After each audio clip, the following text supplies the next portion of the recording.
The story begins with Œulji, a small, feeble boy born into the greatest archer family. Now, living in the high plain mountains, with the help of his ever-strong grandfather, Simoon will become one of the strongest warriors to ever grace the earth. To follow the story of this weak little kid's journey to becoming the strongest man alive, watch till the end as this new tale unfolds. We get a brief introduction to one of the most used weapons in Warcraft, the bow, a weapon that is faster than lightning, stronger than thunder, and sharper than a serpent's fang. Guys, don't take this literally, it's a metaphor. Now, finding ourselves in the foothills of the Pale High Mountains, we see a young, black-haired kid, Simoon, polishing his archery skills. Right alongside him stands an old, yet strong, man who happens to be his grandfather. I think we all can collectively agree that 60-year-old grandpas and 16-year-old teenagers are the most OP characters to exist in shonen genres. So let's see what this old man has got. With his hands behind his back, he analyzes his grandson's skill and explains that archery is the act of shooting an arrow. Being something of a prodigy, Simoon shoots an arrow, hitting exactly in the middle of the target. Taking another shot, this time the kid raises the bow above his shoulders and shoots another arrow from an uncomfortable position, while the grandpa explains that a standard shot comes from standard archery. But when there are multiple enemies, or you're crunched for space, there won't be enough time for you to take a calculated shot. So, in that case, you have to use the rapid-fire technique, in which arrows are shot in quick succession. Next up is the multi-shot, a technique that allows you to shoot multiple arrows simultaneously. The grandpa further goes on to mention that one isn't worthy of calling himself an archer unless he's able to use the multi-shot. Now, taking the aim himself, the grandpa sizes up his target and tells the kid that he can use up to 3 arrows at once for the multi-shot.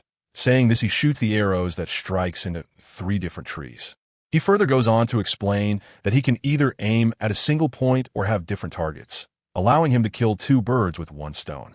Lastly, there's the hardest technique, the key-guided arrow. To give a demonstration, he sets his eyes on a small bunny hopping around. As the cute, cuddly creature turns around the tree, going out of sight, the old man shoots the arrow. Unexpected by both the rabbit and us, the arrow swishes around the tree and strikes right into the rabbit's heart. Can you guys guess what these two will be having for dinner? Oh, I know. Rabbit stew. Showing off more of his cool moves, the grandpa dashes forward and then, diving to his left, hits him multi-shot.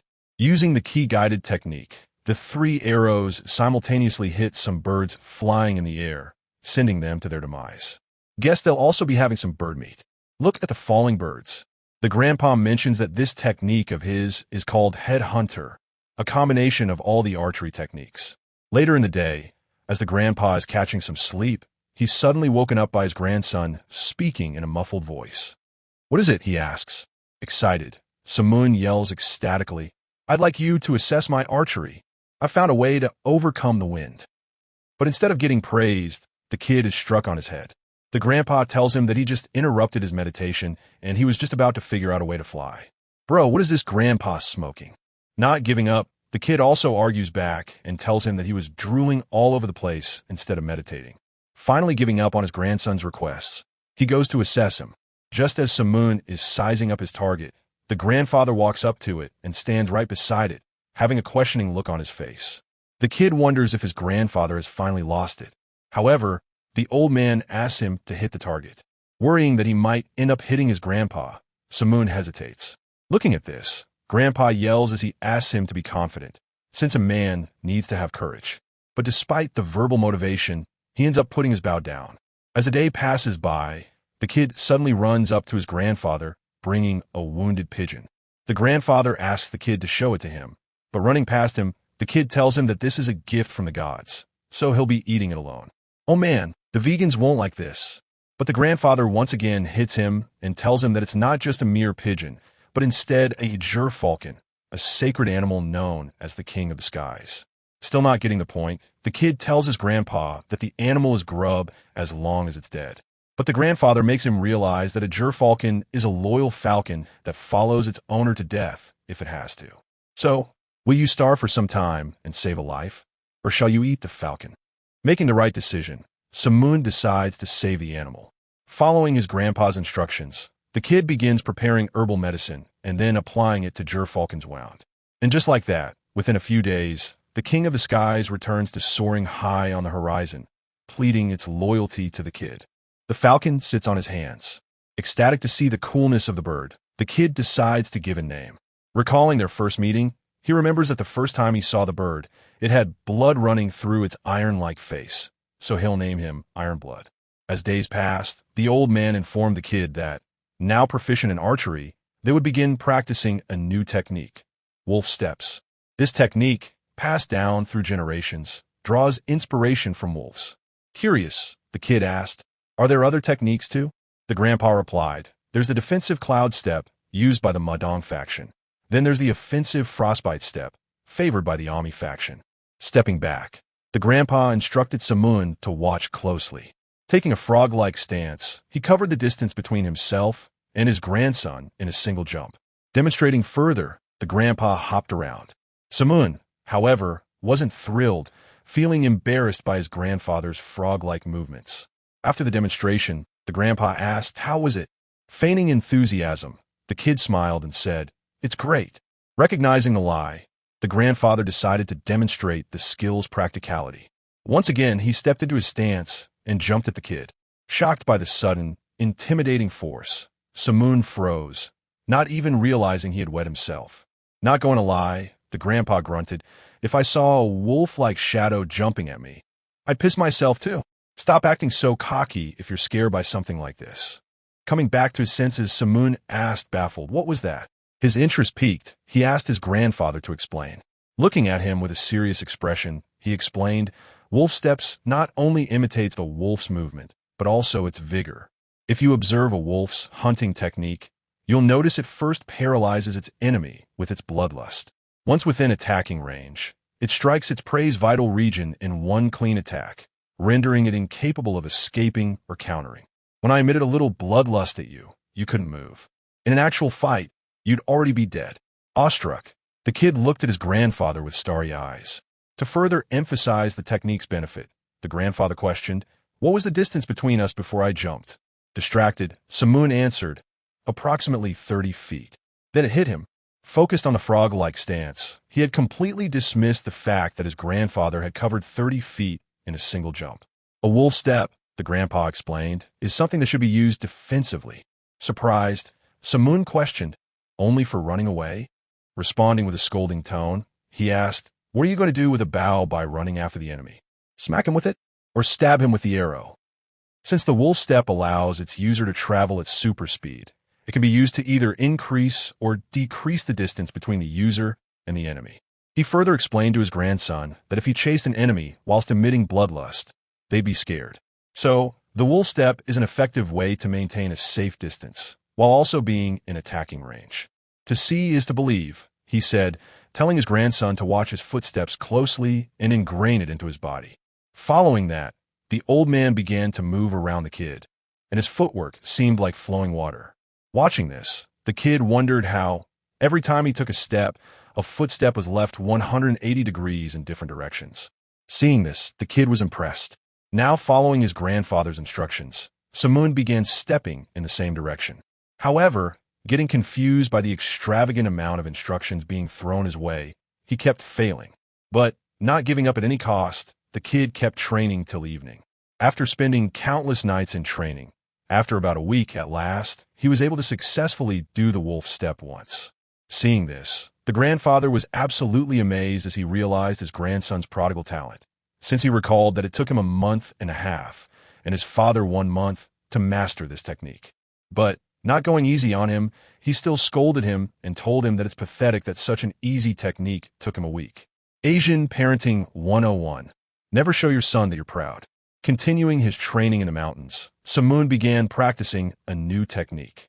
Just then, the grandfather slipped up about how amazed he was with the kid's skill, since he's doing so well, despite having his inner ki limited by him. Reminds me of when Goku would wear clothes that weighed a ton, just so he can kick some enemy, but without them. Let's see how OP this MC gets.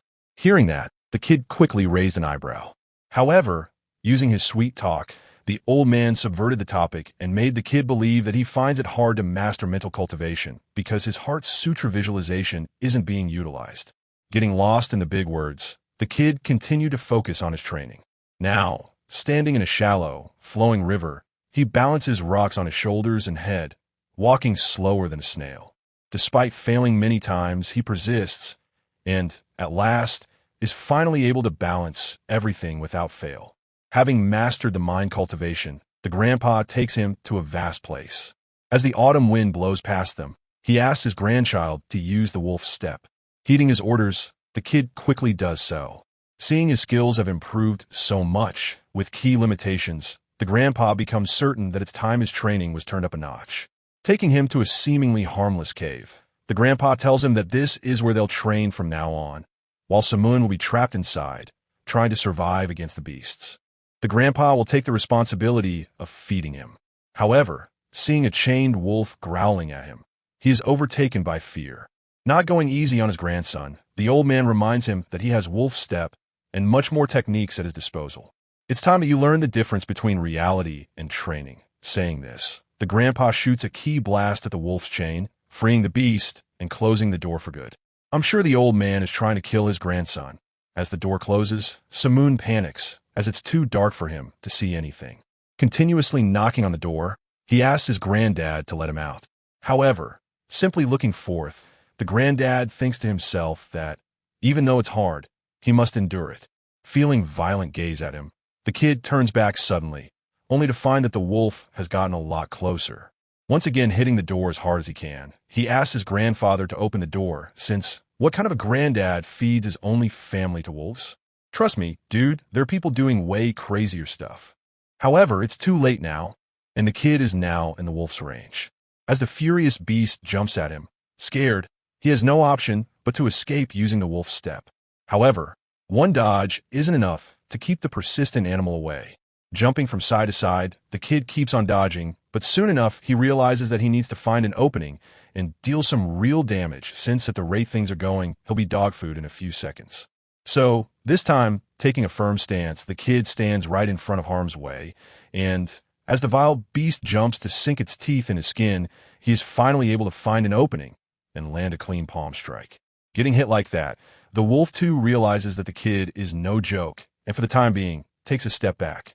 Now using the free time he has, the kid sits down and begins practicing his cultivation technique to regain stamina, dying of thirst. The only source of water left to him was a water seepage in the cave's roof. After a long wait, light finally shone on sᴘɪʀɪᴛ as the small door creaked open and his grandfather tossed in the meal. Unfortunately, before sᴘɪʀɪᴛ could reach it, the wolf pounced and devoured it. Pouting at the animal's selfishness, the kid told it, it must feel great eating such a delicious meal all alone. For days passed, and the only thing sᴘɪʀɪᴛ had consumed were tiny droplets of water from the roof. Finally acknowledging that he had to be faster than the wolf to survive, sᴘɪʀɪᴛ began to materialize his plan. He feigned sleep, all the while practicing his cultivation technique. Not losing focus, sᴘɪʀɪᴛ waited. As the wolf crept closer, hoping to devour him, sᴘɪʀɪᴛ suddenly jumped back, gaining a significant distance. Just then, the small door opened again, and food was thrown inside. This time, being closer to the meal, he immediately pounced and began devouring it. Observing the scenario from outside, the grandfather appreciated his grandchild's accomplishment. As he opened the door, he found sᴘɪʀɪᴛ sleeping on top of the wolf's belly, while the growling beast lay tied up with ropes, unable to do anything. Please, nobody asked me in the comments if that hurts the animal, sᴘɪʀɪᴛ complained as he woke. He grumbled to his grandpa that he'd been left alone. However, the grandpa simply replied, it was fruitful training, nothing more. Well, at least the kid can call his grandpa out. If it was mine here right now, he'd be using all the techniques on me as a demonstration. Not paying much attention to his grandfather's words, sᴘɪʀɪᴛ dismissed everything and tried to leave. However, his grandfather then told him, it's only the start of your training. After acknowledging him for mastering the wolf step, his grandfather then told him, you must also master the psyche. While you did use the wolf step, you didn't immobilize your enemies by striking fear in their hearts.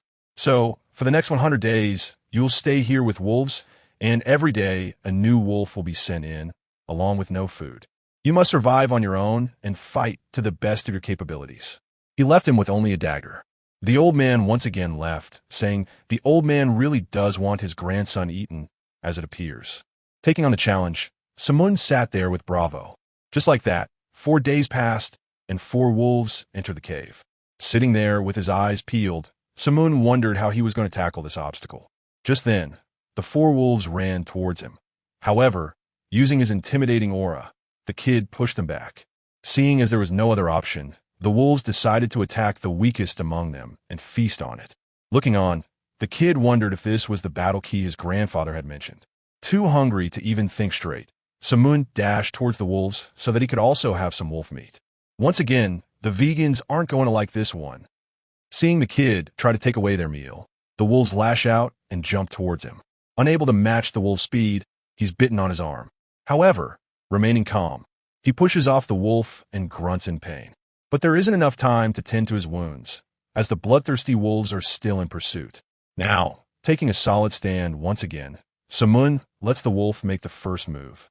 Just as the creature's horrifying teeth are about to sink deep in his arm, he plunges his dagger right into its neck, killing it for good. Too hungry to explore other options, he immediately skins the wolf and begins devouring its meat. Since then, 100 days have passed. Only 5 wolves remain, some killed by their own pack, others by none other than our protagonist. But now, to make it out of here alive, he must kill the leader of the pack, the red-eyed wolf. Taking on this challenge, the red-eyed wolf charges towards Simoon and manages to ground him, its teeth sunk deep into his left arm. However, not giving in to the pain and fear, Simoon plunges his dagger right into the wolf's skull. As blood seeps out, so too does the wolf's soul leave its body. Now up on his feet once again, Simoon looks at the remaining wolves with bloodthirsty eyes. Not wasting any time, he leaps into the air and unleashes a powerful attack, sending all the wolves to their demise. Worried about the sudden silence in the cave, his grandfather calls out to him, trying to make sure his grandson is all right. Upon getting confirmation, he takes a sigh of relief and wipes away his tears. Overcome with worry, he takes his grandson back to their place, patches up his wounds, and gives him medicine to drink. However, a new issue arises when Simoon realizes that iron blood isn't coming near him due to his constant bloodlust. So, in hopes of controlling it, he asks his grandfather about it, realizing that he must limit his ki. Simoon once again undergoes training under the dimly lit sky with a cold atmosphere. Sitting beneath the waterfall, he calms his mind as he tries to cultivate his heart sutra. Sitting under the cold water, Simoon tries to empty his head of all thoughts. However, unable to do so, he loses control of his ki and begins to go into shock due to the sheer cold from the waterfall. Scared, his grandfather begins to worry if Simoon is going to fall ill. However, not wasting another second, Simoon decides to go all out. Upon hearing his grandfather's advice of letting his ki flow rather than forcing it, he's able to take control of himself. Now, having completed the training session, the two return home. Entering Vis Sensei mode, the grandfather explains to the kid, the Heart Sutra virtualization was a technique formed and perfected by monks, not warriors. They were focused on emptying their thoughts because the things we own end up owning us. Moving forth, the grandfather continues, back when the monks used this technique for the first time, they came out to be far stronger than the warriors who had been drowning in lust for power. So, that's why I wanted to make sure you trained the Heart Sutra virtualization at a young age, before worldly desires could take over your heart. Continuing his practice, one fine day, his grandfather notices Simoon not only attaining the triple apex flower, but also the 5 ki awakening, the highest power there is within the Heart Sutra virtualization. Seeing this, he begins to cry tears of joy as he realizes that all of the training has led to this fruitful result. Now, as the two take a walk under the fleeting sun, Simoon's grandfather tells him, even though I was thinking of starting your proper training from now on, there wouldn't be any need. You've learned everything there was to teach. Besides, you were able to achieve something that people can't do, even after training all their lives. Hearing this at last, Simoon jumps in happiness.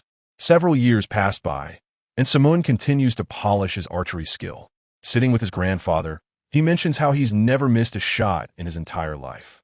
However, his grandfather replies, the pinnacle of archery is formless archery and a ki-guided arrow. Simoon only takes it as a joke, since the idea sounds ridiculous to him. However, his grandfather then mentions an interesting fact. The 17th archer in our ancestry was able to master the bow to perfection.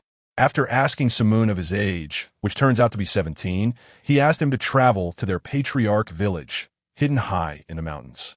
There, you must find the secrets of the art of Wu Wei in triple unity sword style. Leaving him with a book about inner ki cultivation written by their ancestors, his grandfather asks him to leave.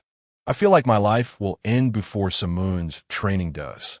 Now, standing on top of the hill at his patriarch village, Simoon prostrates and asks his ancestors for their continued guidance, before jumping off of it whilst holding a rope. As he's scaling down the ginormous mountain, he comes across a small entrance. Jumping into it, he immediately senses an overwhelming amount of bloodlust. However, not giving into the intimidation, he replies with some blood lust enhanced by the Heart Sutra virtualization itself. Getting closer and closer to the source, he suddenly feels a blast of ki pushing him back. After several attempts to push through it, he at last sits down in despair, thinking about his next move. Just then, a light shines from the entrance further into the cave. Following the light, Simoon enters a room with 3 drawings hanging from the ceiling. Surprised by the amount of ki flowing from them, Simoon takes cautious steps as he stumbles upon a small wooden trunk. Opening it, he finds a wooden bow that, although it may seem light, weighs nothing less than 100 pounds. Putting the weapon aside for a while since it's too heavy to use, Simoon finds a catalog. Reading through the pages, he finds his ancestor addressing the reader of the diary, introducing himself as jöjbyᴏᴜᴜ, a 40-year-old man at the time of writing this. Even though he was proficient in archery, he ended up loving swords more than a bow. Since then, he spent 20 years learning the blade. And, at the end of all this time, he was finally able to create the triple unity sword style, which he believed to be the strongest sword style ever. Reading this, Simoon mutters, "What an egotistical guy," but I think we can agree that ego is something that runs in his family. Flipping through the pages, Simoon suddenly notices a change in handwriting. Reading through the text, a new character is introduced. jöjbyᴏᴜᴜᴜ, his grandfather, who happened to be the creator of the Peerless Unity sword style. He didn't share the love for the sword, or rather, a bow. Thus, following his own path, he made his own sword style and tried taking on the first scroll that included the key for path to Wu Wei.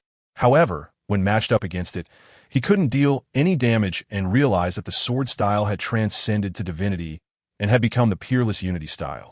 Hence, impressed by it, he perfected his archery and, taking inspiration from the sword style, he was able to create his own technique for formless firing, a technique that allows you to combine ki with the arrow and shoot it, freeing you of carrying any arrows. Hearing this, Simoon is baffled as he realizes that his grandfather wasn't bluffing to him, but actually serious. You gotta start putting some respect on your grandfather's name, boy. Continuing his reading, Simoon finally realizes that the 3 scrolls are a combination of all the techniques that his ancestors came up with. So, to leave the cave stronger and more OP than ever, he has to make sure all 3 scrolls are destroyed. Picking up the bow, Simoon decides to give formless firing a shot first. However, unable to handle its weight, he decides to learn the path to Wu Wei first. So, sitting in the cave, he begins to meditate, and after some days have passed by, he's finally able to get a hang of it, gathering the 2 keys that he's learned, the Heart Sutra cultivation and Wu Wei. Simoon sits patiently. However, this soon goes wrong. The kids begin colliding, impacting his body. Realizing the danger, he wonders if he should quit training for now or keep going. He recalls his grandpa's advice: quit whenever the 2 keys clash. Many of his ancestors were crippled because of this. Still, not giving in to the risk of death or lifelong injury, Simoon continues to try and control the keys, but realizing there's no other way forward, he raises his Heart Sutra visualization key and circulates the path to Wu Wei, allowing the 2 to merge with each other. A sheer amount of ki suddenly begins emitting an aura of red and blue from Simoon's eyes and body, making him scream out in pain as he yells, "My body is about to burst." For a moment, the negativity gets to him.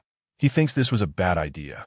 However, reminding himself that it's do or die at this point, he continues, finally managing to overcome the obstacle and carry 2 keys simultaneously, taking a sigh of relief.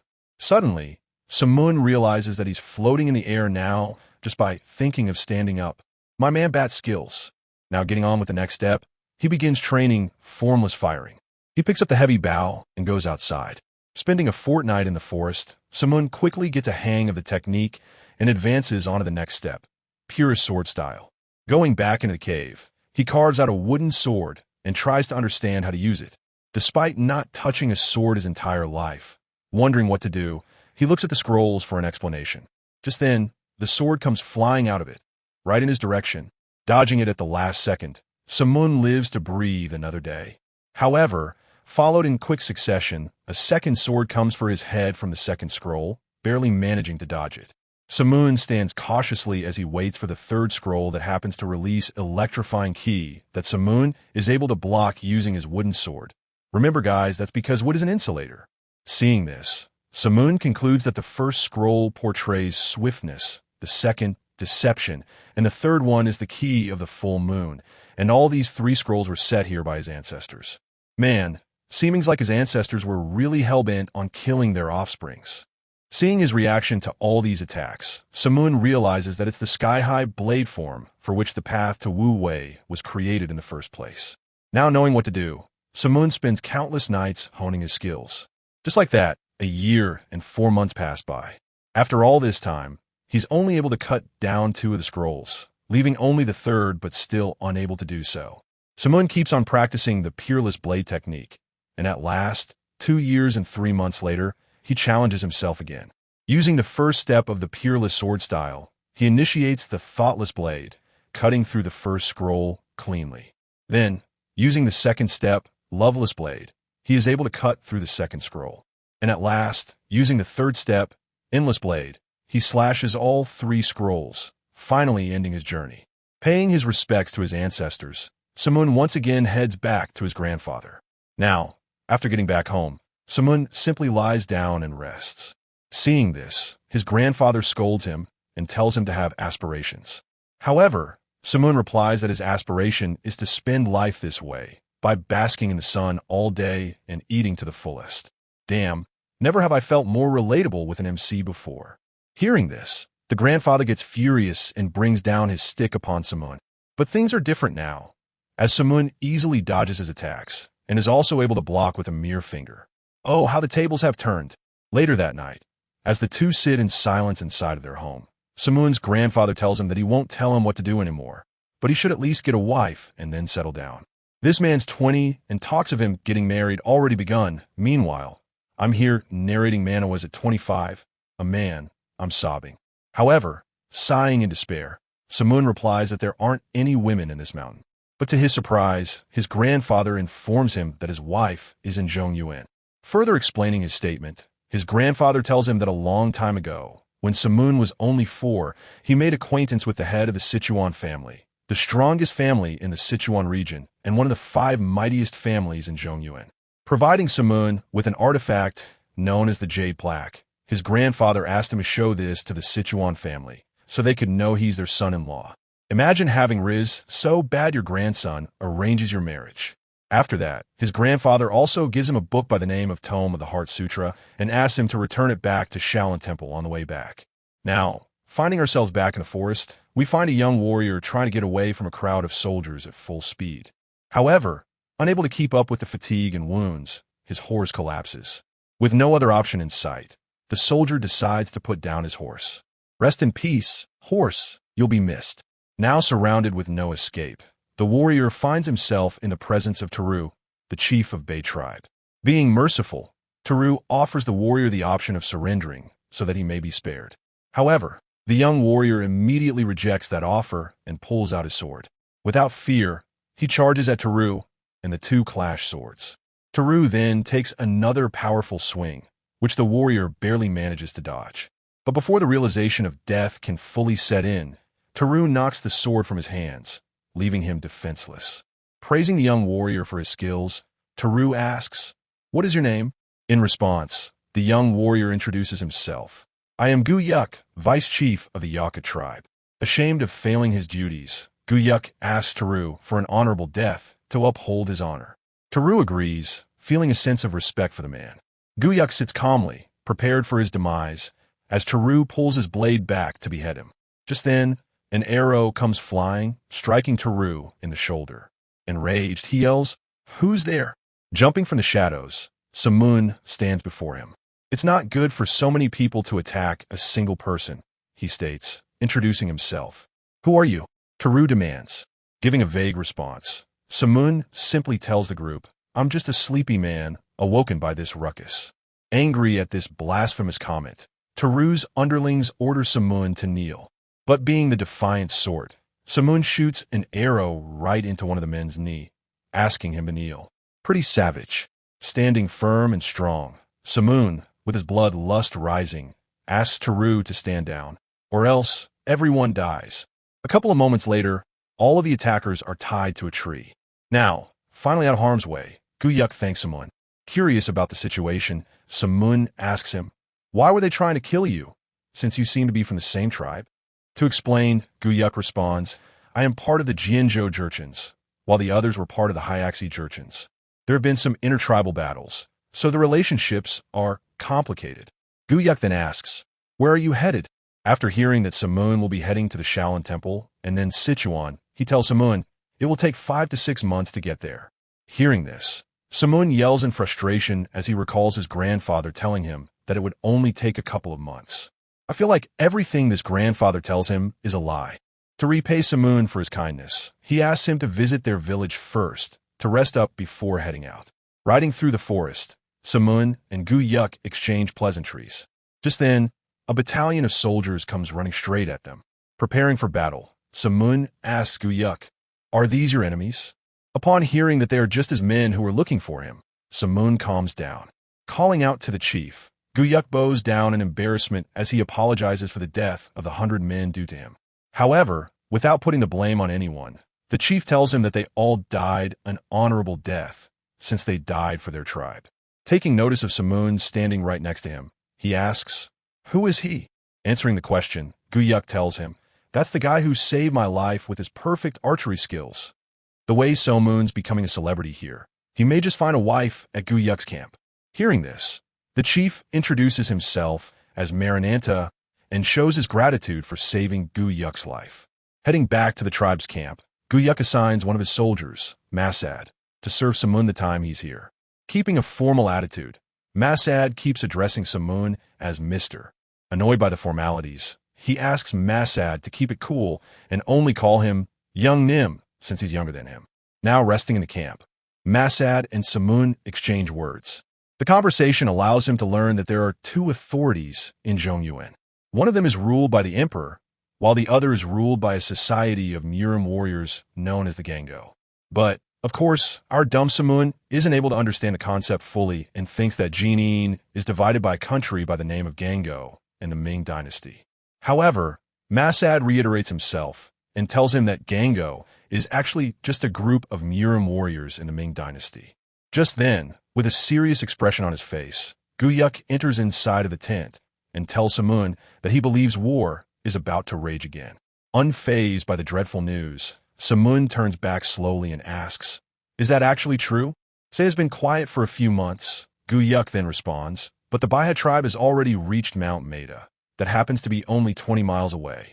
As ṕᴏᴏ heads out, seemingly to certain death, Simoon stoically advises him to come back in one piece. Worried about ṕᴏᴏ, Simoon asks Masad if the Baiha tribe is strong. In response, Masad answers that it is 3 times stronger than the Yaku, so an all-out war would be a huge disadvantage. As the 2 armies stand against each other, staring at their deaths, Simoon mentions that the Baiha being this strong doesn't sound good. Then, in just one flash, the armies begin charging toward each other. Still confident in their ability, ṕᴏᴏ's tribe mentions that even though they are lesser in number, they're still more skilled. Well, famous last words, because ύπᴏᴏ's tribe start to get absolutely massacred in the start of the battle.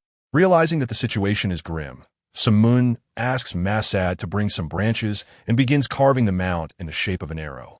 Standing on top of a cliff, Simoon takes aim, and even though he didn't want to kill anyone, to prevent any more deaths, he snacks the arrow right into an enemy soldier's arm that was about to kill ύπᴏᴏ.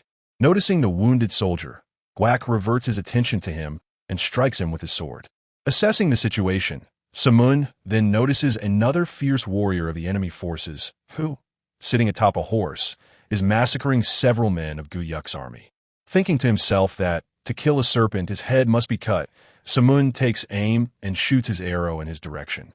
As the vile warrior raises his blade to cut through the foot soldiers, suddenly, Simoon's arrow strikes him right in the heart, sending him to his demise.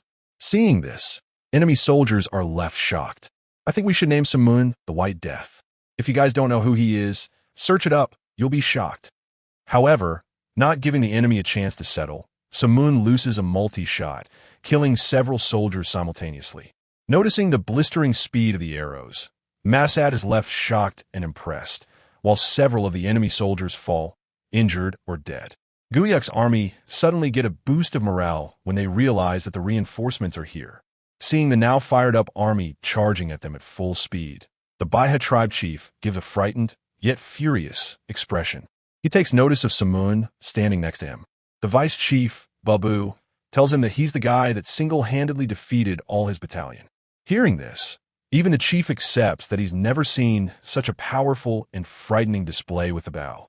However, ʲᴏᴏ reminds him that he must not get impressed right now, since their cavalry must fall back and rally them. But in a disappointed voice, the chief tells him that there will be no need for that, since they've already lost the battle due to their soldiers' low morale. So, with no other option left, the best tactic right now is to simply retreat. Hearing this, บํ gives his men the order to retreat, whilst the บํ tribe chief is left thinking how terrifying the idea of a single archer changing the outcome of the war is. It's the first time ever that I've seen a character that actually takes the first cue not to mess with an overpowered protagonist. Good go, mate. Yes, you heard the boss music playing when sᴘɪʀɪᴛ showed up. Trumpets are then blown from the enemy's side, signifying defeat and retreat. Hearing the sweet sound of victory, all the soldiers scream out in happiness, whilst Masad, also happily, tells sᴘɪʀɪᴛ, in the think of keeping a stowed voice. sᴘɪʀɪᴛ simply tells him that they should get back now. Back at the camp, soldiers begin drinking and feasting as they describe the victory as one of the most exhilarating experiences of their life due to how the enemies were panicking. Meanwhile, as sᴘɪʀɪᴛ enters the camp, Guyuk, with a wide smile, comes running to sᴘɪʀɪᴛ and calls out his name. sᴘɪʀɪᴛ, seeing his friend alive, sᴘɪʀɪᴛ smiles and says, "I'm glad to see you back in one piece." Kneeling down, Guyuk replies, "It's all thanks to your archery. My father and the other war generals are waiting for you at the celebratory party." sᴘɪʀɪᴛ, exhausted after shooting so many arrows, says, "I'll visit them later. I'd like to rest now." Dang, I guess when sᴘɪʀɪᴛ was born, it was the doctor that got spanked. Respecting sᴘɪʀɪᴛ's wishes, Guyuk lets him go. As sᴘɪʀɪᴛ walks, he notices the village has been burned down and several women are being lashed by soldiers, left defenseless. Seeing this, with an enraged expression, sᴘɪʀɪᴛ asks Masad, "Who are these guys?" "They're the Yaku soldiers," Masad replies. Grunting, sᴘɪʀɪᴛ asks, "Why are they taking the villagers captive and burning their houses if they've already won the battle?" Masad responds, "Apparently, someone from the village helped the ʲ tribe." Still not seeing the point, sᴘɪʀɪᴛ says, then they should only capture the person that helped the 뾱, not those who are innocent. Why are they being captured? Masad tells sᴘɪʀɪᴛ, it's so they could be enslaved and then sold. Hearing this, sᴘɪʀɪᴛ's anger increases even more, realizing how cruel this is. Admitting his bloodlust, he tells Masad, they are heading to the party after all. As sᴘɪʀɪᴛ heads into the party, he finds several villagers tied up there, and one is about to be beheaded. Before the sword can cut through the villager's head, sᴘɪʀɪᴛ asks, "Stop that." Alerted by this insolent tone, the generals look in the direction the voice came from, only to find sᴘɪʀɪᴛ there. Not realizing the situation, they welcome him with open arms and show gratitude for helping them in the battle. Not paying attention to their words, caring more about the villagers, sᴘɪʀɪᴛ asks the higher-ups, "Why are you killing and enslaving innocent people? Now that the war is over, you should let them go at once." The war chief, hearing that, simply laughs. Even though sᴘɪʀɪᴛ's skill with the bow is excellent, he lacks a firm heart. That's because he has no enemies. Guys, comment down below where this reference is from. In a mocking tone, he tells sᴘɪʀɪᴛ, "I understand where you're coming from, but nothing can be done, so you should sit with us and have a drink." Not finding anything funny, sᴘɪʀɪᴛ, this time with "I will rip your throat out with my teeth," looks at the general and says, "I beseech that these people must be given freedom." Just then, a sword plunged into the ground. A man yelled, "How dare he say something like that? Does he not know who he's standing in front of?" However, not the least bit intimidated, sᴘɪʀɪᴛ just gave a bombastic side-eye in his direction. sᴘɪʀɪᴛ saw a gigantic and muscular man, who happened to be a general of the Yaku tribe, carrying his berserker-style sword. He gave sᴘɪʀɪᴛ, the criminal, an offensive side-eye and told him that his achievements didn't mean he could be pardoned for such audacity. So, he asked, "Leave at once," calming the situation. The chief told him to let it be, since Simoon was the one due to whom they'd won the battle. However, letting his sense of pride and ego take over, he cursed Simoon and told him that his unremarkable archery wasn't something he should be proud of. Some people just really wanted to get hooped. Guyuk also intervened, reminding the general that it was due to Simoon that they'd emerged as victors today. However, the general asked Guyuk to stay out of this, since, according to him, disrespecting the chief meant disrespecting all of the Yaka tribe. Acting more and more out of control by the moment, the general ordered his men to capture Simoon and take him away. As the men approached, Simoon, armed to the teeth, simply emitted his bloodlust and told them to screw off. This mere statement was enough to send a shiver down the soldiers' spines and make them rethink their decision. So, the general decided to take matters into his own hands, claiming that he was just as good with the dagger as Simoon was with the bow. Taking daggers from his armor, he threw them at Simoon. Seeing this, the chief immediately grew frightened, as they realized that the general had crossed a line he shouldn't have. However, unfazed by the daggers coming straight for his chest, Simoon simply stared down his opponent. Just then, fearing for his master's life, Masad jumped in front of the daggers and got struck right in the middle of his chest. Going limp, he fell into Simoon's arms. Simoon yelled out of worry and asked Masad to keep it together in a muffled, whisper-like voice. Masad laughed and told Simoon that his body had just moved on its own. Seeing his friend bleeding to death, Simoon screamed out in pain. However, being the kind soul that he was, as tears dripped down from Masad's eyes, he told Simoon to keep smiling, since he looked best when he was smiling. Granting his request, Simoon told him that he'd smile as long as he didn't die. However, the light quickly began to fade away from Masad's eyes as he uttered his last words. "It's been a pleasure knowing you. Rest in peace, Masad. You were a good friend and an even better human." Seeing one of his first ever friends pass away, Simoon yells out his name, looking towards the heavens. Fury and rage quickly follow, emitting bloodlust to its maximum capability. He takes the dagger from Masad's heart and, aiming at the general, says, "Let's see you catch this." Before the general can react, the dagger slices across his skull, down to his legs, cutting him in half like torn paper. Still not having his wrath fully unleashed, Simoon yells that he's going to end all of the Yaka tribe, saying that he unleashes the peerless triple unity blade, endless blade, and kills all those he opposes, leaving only Guyuk. Seeing this, Guyuk falls to his knees, crying and calling out Simoon's name. Hearing his saddened voice, Simoon looks back and tells him that he'll never forget him and Masad. Saying this, he bids farewell and heads out once again as a solo player, while Guyuk, still on his knees, cries and says that he'll always be waiting for his return. 4 days later, as Simoon is traveling alone, he comes across Iron Blood, who has a message for him. He opens the small paper and reads it aloud. The message is from his beloved, lying grandfather, mentioning that, since Iron Blood was getting lonely, he's sending him along, and also that Simoon needs to get back as soon as possible since he can't be bothered cooking for himself. Reading this with frustration, Simoon throws the letter away and carries on with his journey. Now inside a jungle, he decides to hunt down a tiger. However, as he's taking aim to put it down, the tiger notices Simoon's presence and comes running at him, unafraid of the deadly hunter. Using his formless firing technique, Simoon shoots a key arrow at it, killing the tiger instantly. Carrying the heavy tiger corpse, Simoon reaches Beijing. Hidden under the gigantic tiger, it seems as if the animal is walking on 2 feet. All the shoppers stand in horror, fearing for their lives, until Simoon finally drops the corpse and shouts out, "This dead tiger is for sale." Without wasting a moment, the people gather around it and start bidding for the fresh tiger. The price starts from 10 gold coins until it goes higher and higher. Grinning, Simoon thinks to himself that he just wanted to make a little money to cover his food expenses, but it's going a lot better than expected. Suddenly, an old man takes notice of the tiger and observes it closely. After confirming the tiger to be in good condition, he offers Simoon a whopping amount of 200 gold coins. Hearing this, Simoon's eyes bulge out in shock. When is this going to happen with my broke ass? I'm sobbing right now, guys. However, before Simoon can process this information, the old man throws the gold coins in his direction and heads off with the tiger. Having earned a considerable sum, Simoon heads to Manhwa, a high-end restaurant. But, judging Simoon by his rugged clothes, the waiter at the door attempts to turn him away, assuming he can't afford it. However, he's shocked when Simoon hands him a gold coin. "This much money!" the waiter exclaims, immediately changing his attitude. "Sir," he says, ushering sᴘɪʀɪᴛ to a seat and offering him a wide variety of dishes. He then informs sᴘɪʀɪᴛ of the delicacies that Manhwa is best known for. Just as sᴘɪʀɪᴛ tears into some duck meat, he asks the waiter to bring him some new clothes.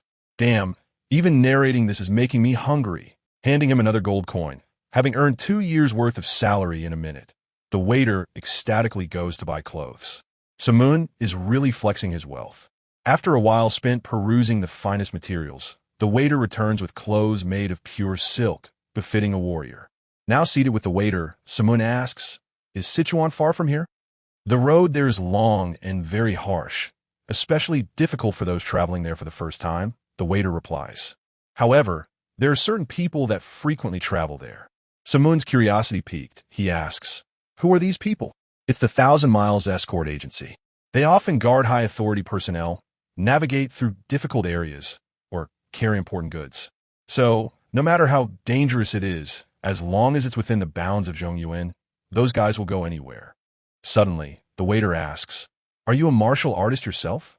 After sᴘɪʀɪᴛ confirms, he suggests, "You should apply for the role of a warden. All the expenses for a warden are covered." Out in the market once again, sᴘɪʀɪᴛ walks around in his new clothes. Boy, oh boy, does sᴘɪʀɪᴛ look hot. Looking for the 1,000 Miles Escort Agency, sᴘɪʀɪᴛ looks here and there. But, being the big dummy he is, he forgets the directions. Iron Blood, he calls out, "Search for the agency." Fortunately, since Iron Blood isn't as stupid as sᴘɪʀɪᴛ, he quickly finds out where the agency is and helps sᴘɪʀɪᴛ get there. As sᴘɪʀɪᴛ enters the agency, he's suddenly stopped by the receptionist who asks, "What are you doing here?" Oblivious, sᴘɪʀɪᴛ simply says, "I'm here for a job. The trials for wardens are already over, so you'll have to come in another time." The receptionist replies apologetically, "I've come from a really far place, so I can't go back." sᴘɪʀɪᴛ tries to bargain. Not giving in, the receptionist simply says, "You should have come earlier then." Still not giving up, sᴘɪʀɪᴛ asks, with a stern attitude, when the next trials will take place. The man tells him there's no set date, since more wardens will only be needed when there are more jobs. Remaining persistent, sᴘɪʀɪᴛ asks to help out with odd tasks until then. Seeing sᴘɪʀɪᴛ's desperation, he finally offers him the work of a handyman. Though sᴘɪʀɪᴛ isn't pleased with that position, he has no option but to accept. Well, beggars can't be choosers. 2 months pass. Before sᴘɪʀɪᴛ heads out on his 10th journey, one of the senior handymen asks him why he's always carrying a bow. Keeping his proficiency with a bow a secret, he simply says it's just an heirloom. As the escort agency travels through the beautifully snow-capped mountains, one of the wardens warns his colleague, "So, caution us to be extra careful." So mentions that, since they have over 30 experienced wardens, there's no need to worry. Famous last words. As the caravan travels deeper into the forest, one of the wardens asks the caravan captain about the shortest path. The captain responds that if they keep heading south, they'll reach the precipitous cliffs of Mount Chongyam. However, there's also a different path through Hanam that will take 4 days. Seeing the shortage of time, the warden decides they must keep heading south to travel in time. The caravan captain tells them that the only problem on this path is a place called the Tiger's Mouth, Denver. The last warden that traveled through here had some complications. Taking heed of the captain's advice, the warden leader asks everyone to be on guard as they enter the Tiger's Mouth den. 2 of the wardens, talking with each other, mention how it would be better if bandits showed up, since it would at least make the journey interesting. Just then, sᴘɪʀɪᴛ takes notice of bloodlust coming from his left side. Quickly anticipating the size of the bandit fleet, sᴘɪʀɪᴛ realizes they outnumber the wardens by 2 to 1. Suddenly, the warden leader asks the caravan to stop, and a horde of men blocks their path. The leader of the bandits takes notice that the 1,000 Miles Agency is traveling through. In response, the warden leader introduces himself as ībᴏᴏᴜ. Giving back the warm gesture, the bandit leader, showing his respects, introduces himself as ʤᴏᴏᴜᴜ.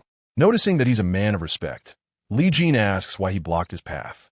Wung replies that, recently, due to the heavy rain, their fences have broken down, so they didn't come to block their path, but rather to check who it is. Hearing that, ībᴏᴜ, being the respectable man he is, pulls out some gold coins to help Wung fix the fence. Just then, a commotion erupts. An all-out fight breaks out between the bandits and the wardens. Seeing the fighting has begun, the leaders of each group join the fray. The wardens wonder who attacked first, but it doesn't matter now, so all they must do is win. Swords, spikes, and weapons of all kinds clash. While the wardens may be more experienced and formally trained for battle, the overwhelming number of bandits leads to more and more wardens getting injured or worse, killed. Sighing at the situation, Sᴘɪʀɪᴛ thinks to himself that all this happened because of one inexperienced warden. Moments earlier, a bandit had approached a warden with friendly intent. The bandit mentioned that since the talks between his boss and the warden's boss were going smoothly, perhaps they should introduce themselves, too. However, scared by the bandit's intimidating aura, the warden asked him not to get any closer while gripping his sword. Still not taking the cue and keeping his friendly demeanor, the bandit introduces himself as Crimson Wolf Hong Rang and imitates a growl. Scared of the bandit, the warden instantly swung his sword, which slashed through poor Hong Rang's chest. People screw me like the warden screwed Hong Rang. Coming back to the present, seeing how the situation is only getting worse, Sᴘɪʀɪᴛ climbs atop the carriage and readies his bow, unaware of the sheer talent and skill standing in front of him. The caravan captain asks him to come down and not attract any attention since bandits often let the handymen live. However, in response, Sᴘɪʀɪᴛ only gives the captain a huge smile and proceeds to take aim. Taking his first shot, he manages to get one guy in the throat. Proceeding, he uses his infamous multi-shot, killing several of Wung's men who were guarding him. Distracted by the arrow, Wung asks, "Who is the one shooting these arrows?" But just then, Li Jin swoops in close and cuts Wung down. Poor Wung seemed like a good guy. Seeing their leader fall, the bandits decide on a tactical retreat and run back to where they came from. One of the wardens reports 11 casualties and 17 deaths to Li Jin, who feels disappointed about how the outcome of that negotiation turned out. Asking the injured wardens to travel in the wheelbarrow, Li Jin shows his gratitude to Sᴘɪʀɪᴛ and compliments his archery skills. After asking his name, Li Jin tells him that being a handyman for someone with his caliber of skills is a disgrace. Moving forth with the journey at last, the agency finally reaches their destination and decides to rest there until all the wardens are completely healed from their wounds. Now, at the agency's residency, as Sᴘɪʀɪᴛ passes by, he overhears two men discussing the Shaolin Temple. Intrigued, he interrupts and asks if it's nearby. One of the workers points to a mountain in sight, Mount Sung, and tells him that the Shaolin Temple is located there. After inquiring about the distance between Mount Sung and the agency, which is 50 miles, Sᴘɪʀɪᴛ seeks permission from his superiors to travel to the temple. This might just be the first main character who is so overpowered, yet he still follows the rules. Having received permission from Li Jin, Sᴘɪʀɪᴛ immediately sets off and reaches Mount Sung before nightfall. Sitting atop a beautiful hill, he notices children playing games, using Shaolin Temple techniques. As the sun slowly fades into the horizon, Sᴘɪʀɪᴛ finally arrives at the Shaolin Temple. However, just as he is about to enter, two monks stop him and request that he return tomorrow, as the time for service is over, once the sun is down. Why is Sᴘɪʀɪᴛ late to everything? Stammering and confused, Sᴘɪʀɪᴛ explains that he isn't there to attend the service, but rather to see the patriarch. With a stern expression, one of the monks asks him his purpose for seeing the patriarch. Still not having come up with an excuse, Sᴘɪʀɪᴛ replies that he simply wishes to greet him. Taking note of Sᴘɪʀɪᴛ's casual attitude, the monk bluntly tells him that the patriarch is no ordinary man and doesn't meet someone without a concrete reason. Realizing that there's no getting past this monk, Sᴘɪʀɪᴛ, with a stern expression, tells him that he is Ɂ and is here regarding the tome of Heart Sutra. Never having heard of such a tome, the monk asks his fellow if he has ever heard of something like that. However, his answer is also no. Seeing as the matter is something beyond their understanding, they call for a senior member, who happens to be Yonggak, the monk responsible for attending to the guests. Conversing with Sᴘɪʀɪᴛ, he asks if he knows anything regarding the disappearance of the tome of Heart Sutra. In response, Sᴘɪʀɪᴛ tells him that, yes, he is here regarding the very matter he is speaking about. Hearing this, Yonggak yells at the top of his lungs, "Thank the gods." At last, there is some information on the tome of Heart Sutra that was stolen from the Shaolin Temple 50 years ago. Hearing the words "stolen," Sᴘɪʀɪᴛ's senses are blown. He thinks that his grandfather told him that he had borrowed the tome. This guy, man, I swear everything that has come out of Sᴘɪʀɪᴛ's grandfather's mouth has been a lie, and he keeps setting up his grandchild on it. Ecstatic, Yonggak asks the other monks to bring in the patriarch. Sweating profusely, Sᴘɪʀɪᴛ then realizes that his grandfather did indeed steal a tome, since what faction would just give away their greatest treasure? Having no other option, Simoon follows Yang to meet the patriarch. Now sitting with a panel of monks, Simoon is greeted by the patriarch, Yang, who asks, Simoon, do you have information regarding the disappearance of the tome of Heart Sutra? Nervous, Simoon thinks to himself, they'll kill me if they learn we were responsible for stealing it. Intruding on his thoughts, Yang asks again, Simoon, do you have information? In response, Simoon says, yes, I do indeed have information about the book. Hearing this, all the monks pray to Buddha in joy and ask, where is it? Taking the book from his bag, Simoon places it on the table. Seeing the book, Yang and all the monks once again begin praising Buddha. Not even thinking to ask where Simoon found it, they begin thanking him profusely and ask how they can repay him. Seizing the opportunity, Simoon quickly twists the story. You don't need to do anything, he says. I only found the book in a cave when I got lost whilst traveling with the 1,000-mile escort agency. In the cave, I found a wooden box in which I found the book that said it belonged to the Shaolin Temple. Guess Simoon is as good of a liar as his grandfather. Hearing the name of the 1,000-mile escort agency, Yang asks, what are you doing there? Simoon replies, I'm working there as a handyman. Consequently, Yang tells him, the leader of that agency is also one of Shin Temple, Zhongyuan Sam. Bowing down, Simoon tells the monks, I must take my leave now, since my work here is done. However, the monks start begging Simoon to stay so that they can repay their debt to him. But trying to leave there as soon as possible, Simoon remains firm in his stance. Just then, the eldest monk of the temple joins the meeting. Standing up in honor and respect, all the monks bow down and inform him that the tome of Heart Sutra has been retrieved. Taking a close look at Simoon, he asks the other monk if Simoon was the young man who brought it. After getting confirmation, he stares him down and then introduces himself as Sionji. Following that, he tells the other monks that he'll have a word with Simoon alone, so they'll be going to the sutra depository. Before leaving, he also asks the monk to send Mu, a practicing monk, to him. Now, as Sionji walks with Simoon, he thanks him for returning the book. Keeping on his act, Simoon tells him, I just happened to find it, so there's no need to thank me. Smiling, Sionji tells Simoon, you lie well.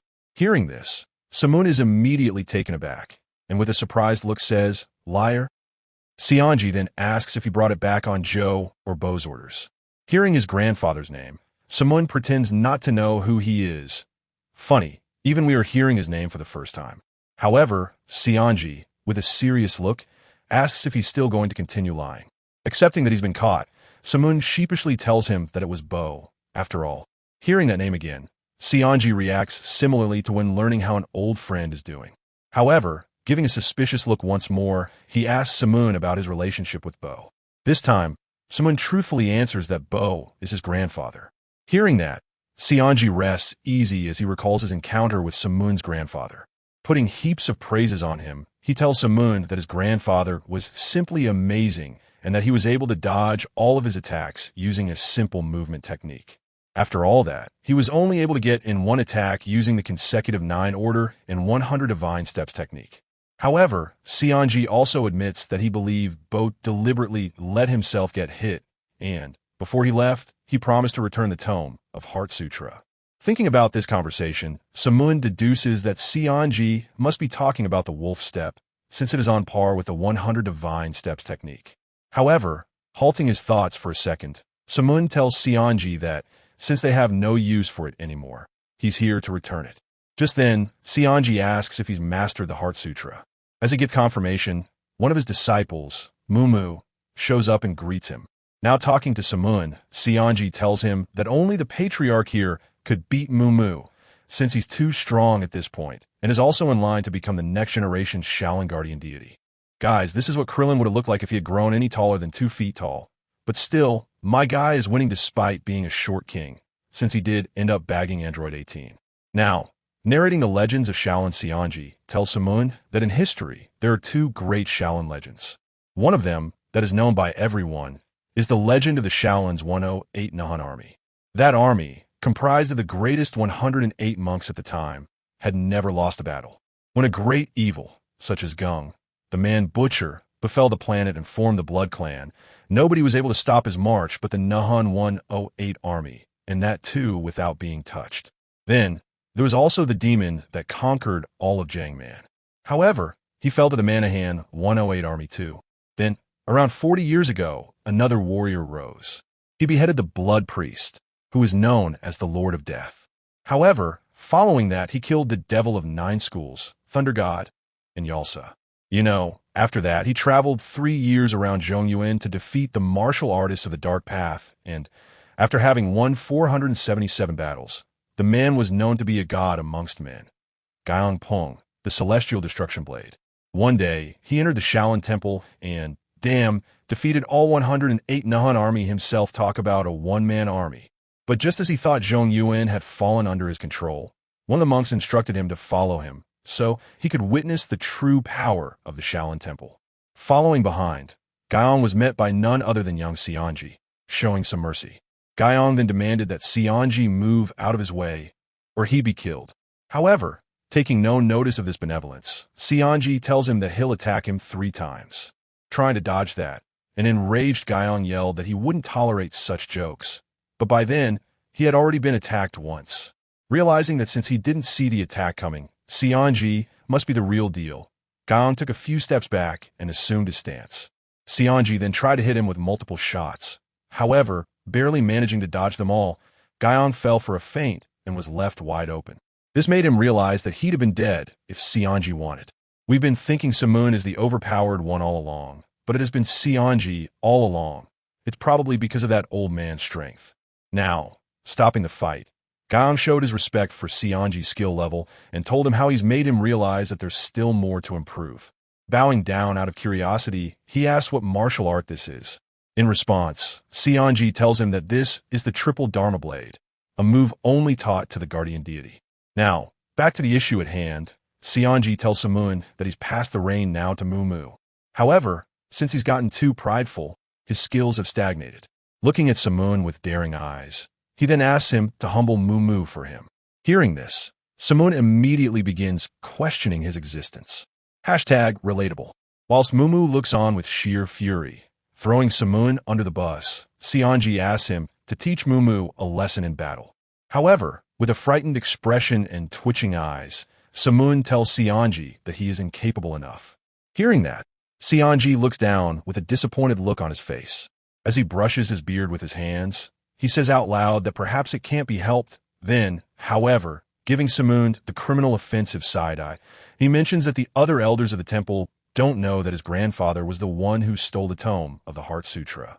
Sweating profusely, Simoon turns his head and begins to grasp his situation as he realizes that he's screwed because all old men are the same sly and crook.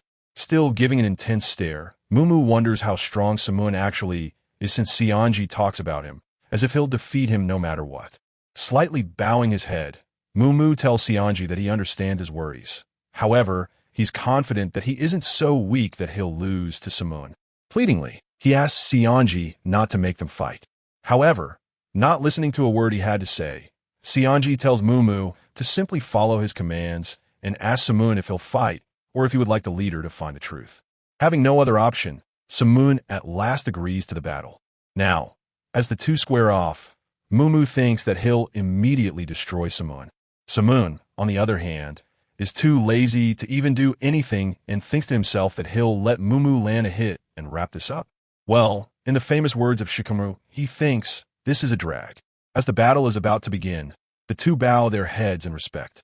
Taking a stance, Mumu begins to do some circular hand motions and tries to come after Simoon with 1,000 palm strikes. However, before Simoon can do anything about it, the attack hits in full force, sending him flying into the concrete temple wall. Biting his fingers out of worry, Mumu realizes that he put in some extra strength since he fought Simoon, an expert. Oh boy, he's an expert, just wait. Grunting after experiencing the life-threatening attack, Simoon frustratedly thinks to himself that he was going to let himself get hit anyway. But why did this monk have to hit him so hard? Wiping the nosebleed from his face, he tells Mumu, then fine, if a real battle is something you want, then let's have a real battle. Taking his stance, Simoon begins channeling his ki. Looking at this intimidating sight, Mumu also realizes that Simoon is giving off a different vibe altogether. However, before he can process his thoughts, Simoon yells, "Here I come," and at blistering speed, punches Mumu right in the solar plexus. Being pushed back from the sheer force of the punch, Mumu, To his surprise, coughs up blood and mentions that he's never seen such speed. Standing aside, Zhongyuan, with a furious yet determined look on his face, yells at Mumu and tells him, "Didn't you say that Simoon will break his pride?" I guess Mumu's been getting the Simoon upbringing to Asian Parenting 101.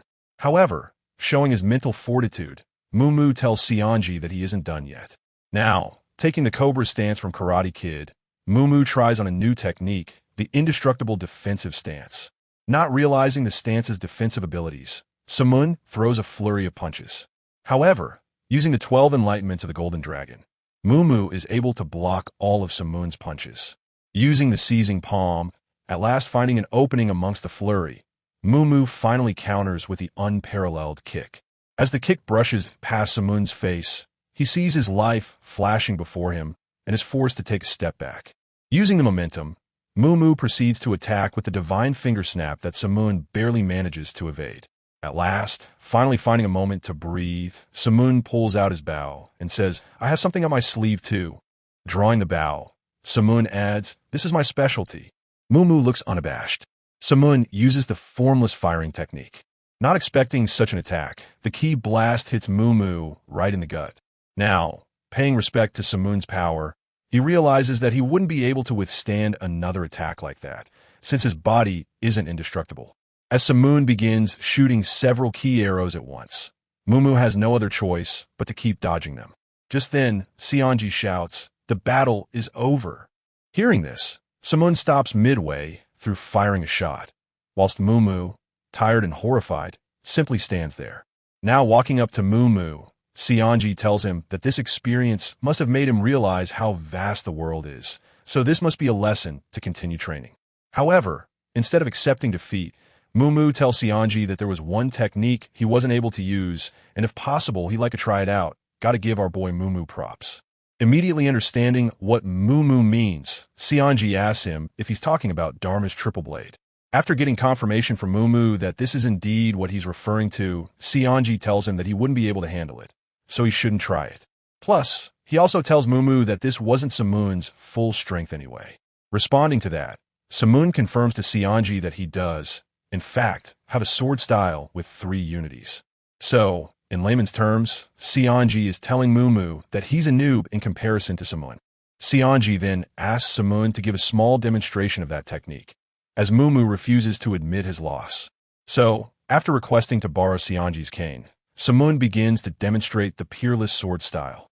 Referring to the first step, Simoon tells the 2 monks that, since the first step has a very heavy bloodlust, it's unfit for a temple such as this, so he'll begin with the second step. Now, taking a firm stance, Simoon begins to give a small demonstration. Looking at this, Zhongyuan is absolutely stunned, whilst Mumu has a confused look on his face. Bowing his head, Simoon gives Zhongyuan back his cane, while Zhongyuan asks what the name of this technique is. Giving a slight smirk, Simoon tells him that it is the second step of the peerless triple unity blade, the Loveless Blade. Hearing this name, Zhongyuan tells him he's never seen such a magnificent technique in his entire life. Still not grasping the concept, Mumu asked, "Zhongyuan, what am I missing? It seemed like a rather soft technique." Zhongyuan replied, "Perhaps there's still a long way to go for you. You haven't noticed the technique's true power. No other martial art could come close." Shocked, Mumu asked, "Isn't the Dharma triple blade strong enough, either?" "The third step of the Dharma triple blade might have a chance of blocking it," Zhongyuan conceded. "However, it still wouldn't be able to defeat it." Baffled, Mumu asked, "Is Simoon stronger than even you?" Zhongyuan laughed. "Simoon, indeed, is stronger than me now." As night approached, Zhongyuan asked Simoon, "Are you working as a warden?" Upon hearing that he was actually working as a handyman, Zhongyuan chuckled, "Yes, a very powerful handyman indeed." Later, when the sun had finally set, Simoon said his goodbyes and headed back to Joy in the 1,000 Miles Escort Agency. That's all for today. For the next part, make sure to subscribe my channel Fire Recap. And you don't forget to share and like the video. I am out.